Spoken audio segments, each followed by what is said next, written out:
मेरे प्रिय भाई, प्रिय बहन, आज की प्रार्थना की श्रृंखला में आगे बढ़ते हुए परमेश्वर के वचन में से यूहन्ना सुसमाचार के 17वें अध्याय का 24वां वचन का कुछ भाग पढ़ते हैं। हे पिता, मैं चाहता हूं कि जिन्हें तूने मुझे दिया है, जहां मैं हूं वहां वे भी मेरे साथ हों, कि वे मेरी उस महिमा को देखें जो तूने मुझे दी है। प्रभु यीशु मसीह ने शिष्यों से विदा लेने से पहले अपने चेलों को यह बात पूरी तरह समझा दी थी कि जब परमेश्वर का राज्य सामर्थ्य के साथ आएगा तो नया जीवन कैसा होगा।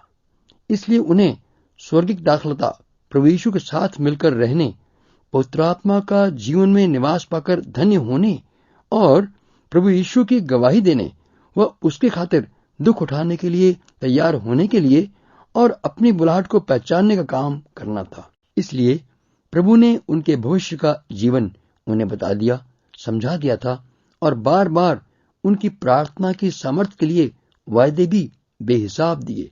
जाने से पहले आखिर में प्रभु स्वयं प्रार्थना करने के लिए आगे बढ़े, ताकि उनके शिष्य भी इस बात का पूरा आनंद ले लें कि स्वर्ग में प्रभु महायाजक पद में होकर अंतर्विनती करेंगे, ताकि वे इस बहुमूल्य आशीष को पहचान लें।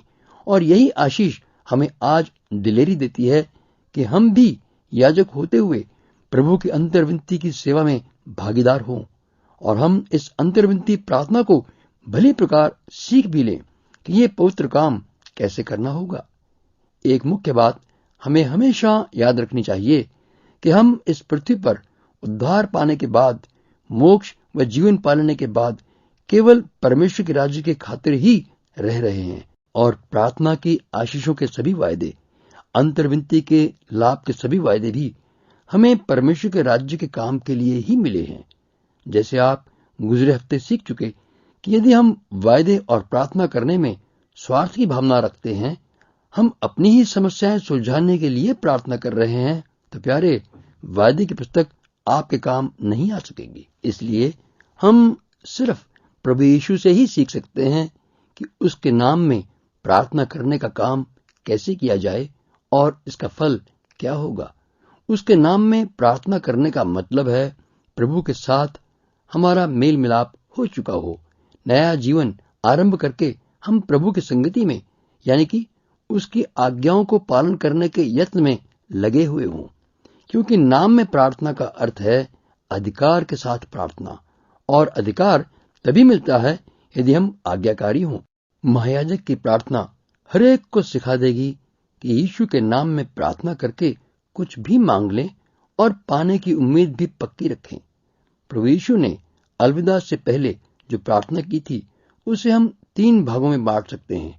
यदि नया नियम है तो खोलें यूहन्ना का सुसमाचार और उसके 17वें अध्याय में देखें। पहले वचन से लेकर के 5वें वचन तक प्रभु ने अपने स्वयं के विषय में प्रार्थना की। फिर 16वें वचन से 19वें वचन तक अपने शिष्यों के लिए, और फिर आखिर में 20वें से लेकर 26वें वचन तक आने वाले समय में सभी विश्वासियों के लिए प्रार्थना कर दी। ये इसलिए यहाँ पर है कि जब भी एक विश्वासी भाई या बहन अपने आप अंतर्विनती की सेवा के लिए सौंपता है या सौंपती है और जानना चाहते हैं कि आप अपने इलाके में कितनी आशीषें यीशु के नाम में ला सकते हैं, तो पूरी तरह से दीनता से आत्मा की अगुवाई लेकर इस अद्वितीय प्रार्थना का मनन करें, जो कि प्रार्थना के विषय में शिक्षा पाने के लिए सबसे अधिक महत्वपूर्ण अध्याय लिखा गया है। और यदि प्रभु की बादलों में प्रकट होने के समय बाकी रहा तो अगले सप्ताह इसी अध्याय पर मनन करेंगे, लेकिन अभी संक्षेप में हम इसमें से 1-2 बातें सीखेंगे। सबसे पहले यीशु ने अपने लिए प्रार्थना की कि उसकी महिमा हो, कि वह पिता परमेश्वर की महिमा हो। हे पिता, समय आ पहुंचा है, अपने पुत्र की महिमा कर कि पुत्र भी तेरी महिमा करे।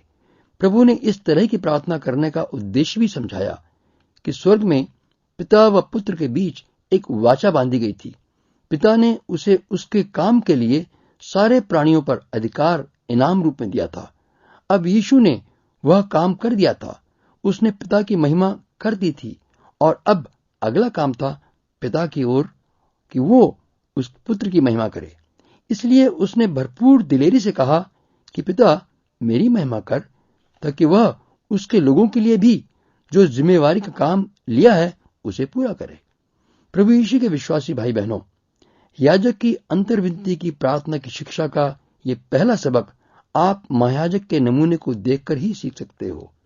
यीशु के नाम में प्रार्थना का मतलब है कि यीशु के साथ मेल कर तथा सहानुभूति से प्रार्थना करें। पुत्र ने प्रार्थना करने से पहले पिता के साथ अपना रिश्ता साफ साफ तय किया कि मेरा काम पिता का दिया हुआ काम करना है, पिता की आज्ञा का पालन करना है और पुत्र की इच्छा यह है कि पिता की महिमा हो जाए।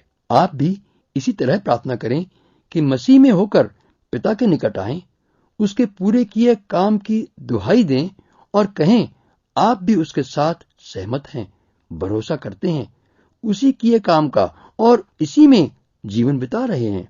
कहें कि जो काम पिता ने आपको सौंपा है, आपने स्वयं को उसी काम को पूरा करने के लिए भी सौंप दिया है और अब आप केवल परमेश्वर की महिमा के लिए जीवित हैं। तब आप भी दिलेरी से मांगे कि आपके जीवन में पुत्र प्रभु यीशु की महिमा हो। यह है यीशु के नाम में प्रार्थना करना, उसी के वचनों में यीशु की आत्मा अनुसार तथा यीशु के साथ मेल करके प्रार्थना करना। ऐसी प्रार्थना में सामर्थ होती है। यदि आप यीशु के साथ पिता की महिमा करते हैं तो जो आपने उसके नाम से मांगा है उसे पूरा करके पिता भी पुत्र यीशु की महिमा करेंगे। ये तभी है जब आपका अपना संबंध पिता के साथ मसीह के द्वारा बना हुआ है। जब आप केवल पिता की महिमा चाहते हैं और कर भी रहे हैं, आपकी प्रार्थना का विषय भी पिता की महिमा के लिए है, जैसे मसीह ने कहा, तब आप भी अपने चारों ओर के लोगों के लिए अंतर्विनती कर सकोगे। मुझे विश्वास है कि अब आप समझ पा रहे होंगे कि यीशु के नाम में प्रार्थना का मतलब असल रूप में क्या है और क्यों आप बार बार एक ही विषय पर प्रार्थना करते हैं और उत्तर नहीं मिलता। आइए प्रार्थना करें।